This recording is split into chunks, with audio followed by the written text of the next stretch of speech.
plan na lumabas nga po kahapon. Ang alam kong huli, yung mga Gabriel Bisaya, etc. po, no? Parang sinadya nga raw po, tapos yun nga, may sagot naman daw po doon yung defense pag-turn na po nila. Pero yung kiniklaim po nila is parang sinadya nga raw po ng prosecution yan.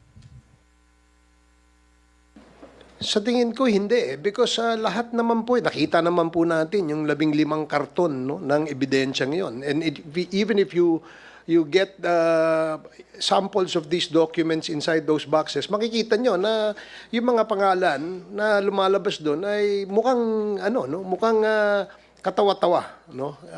Kaya nga maraming nagkomento na yung mga pangalan niyan ay hango kundi sa chichirya, ito ay hango dun sa mga naimbentong pangalan. And we will come to that point when the next witness that the prosecution will present will also certify kung ano ang findings ng prosecution dito sa mga dokumentong itong ay nilatag.